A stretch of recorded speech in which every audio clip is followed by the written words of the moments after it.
day, I was invited to go out to eat with a friend, and I came home fairly late, and my husband had already gone to sleep. My youngest was only 2 at the time, 2 or 3, and she woke up and she wanted me to lie down with her. So I did. I went and I lay down with her. And the next morning, I was woken by my children who came calling for me. Mummy, Mummy, Daddy's not waking up. I went to the bed and found my husband not responsive. And we called the ambulance, and it happened like this. Has anybody here had a medical emergency before? Any kind of a medical emergency. You know, it just goes like this. So what happens? He's not responsive. The ambulance comes. We take him to get a scan. They say that he's had a stroke and that there is brain damage and he's in a coma. And they don't know how long he'll be in the coma or what his state will be if he wakes up. So I'm sitting there. It's been 17 years of this man, a constant in my life, this beloved husband, wonderful father, mashallah, tabarakallah. My children are looking to me for answers. When is Daddy going to wake up? When is he coming home? When are you coming home? And I don't know what to tell them. So he's in the coma, and the people start coming. They come with gifts. They come with dua. They come with Quran. They come with love. How wonderful people come into your life when you need them. And I'm sitting there. I'm the one who has to phone his mother. This is her youngest child. And I have to tell her, he's in a coma. They don't know whether he's going to wake up. I have to hear a mother's heart breaking. And I have to go through all the scenarios. What if he stays in a coma for 3 years? What happens then?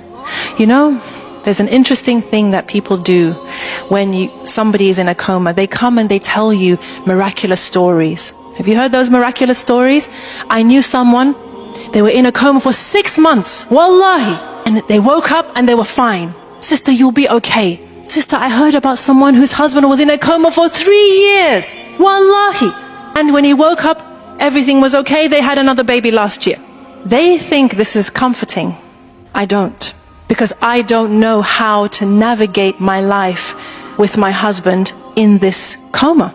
But Allah is the owner of the heavens and the earth, and He decides. So Ya Rab, if he will be in a coma for however long, I accept. Then they say, when he wakes up, he may have severe brain damage. He may not recognize you or the children. I say, Allah is the owner of the heavens and the earth. He decides. And if my husband wakes up and he is no longer the man that he was, I accept. And then what if he doesn't come back? Subhanallah, I went through every scenario, which is what you do. You go through every scenario, what could possibly happen. And Allah gives me the chance to accept each scenario. Ya Rab, this is in your hands. Whatever you decide, I accept. So one day, a sister comes with a story for me. And this was a story that did give me comfort. She said, you know, there was a husband and a wife, and they had a child, they had a daughter. And this daughter, from when she was born, she was very ill. And the doctor said she wouldn't survive past 1 year, 2 years, 3 years, 4 years. But the daughter survived. Until one day she got too sick, and they took her into hospital, and the hospital staff said, you have to leave her here. So they come back the next day, and the doctors say, it's not looking good. She needs this, she needs that.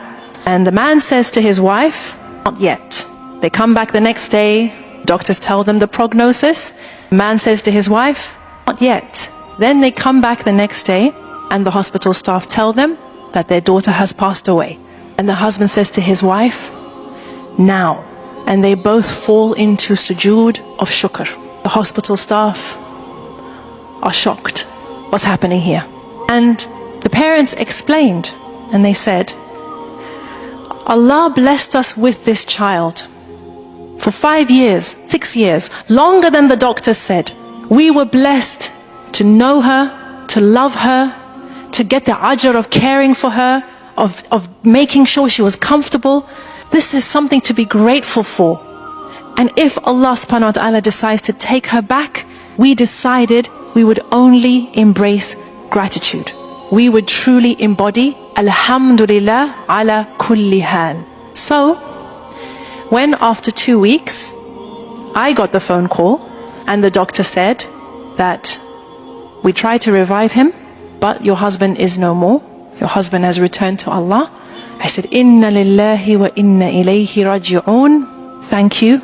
I put down the phone and I went into sujood of shukr. Because of the 17 years, because of the 5 children, because of the love and the memories and the solace and the garment that I was blessed with for 17 years was on loan to me. On loan. Brothers and sisters, we as human beings are ungrateful. If you go to the bottom of almost all our issues, you'll find ingratitude, taking things for granted, thinking we deserve more. Why should I not have what so-and-so has, what I used to have, what I have always dreamt of having? We take for granted the people in our lives, and that includes our spouses. And to be honest, my hunch is that we take for granted our spouse more than everybody else. Who agrees with that? Who makes dua for their children all the time? But my point is this. Why do I tell this story? Because I want those of you who are married, those of you who inshallah will be married, I want you to wake up. I want you to wake up to the ni'mah that is right there beside you. The fact that another person has agreed to share their life with you, to build a life with you, to tolerate your nonsense, to make excuses for you, to love you in spite of your craziness, this is something to say alhamdulillah for.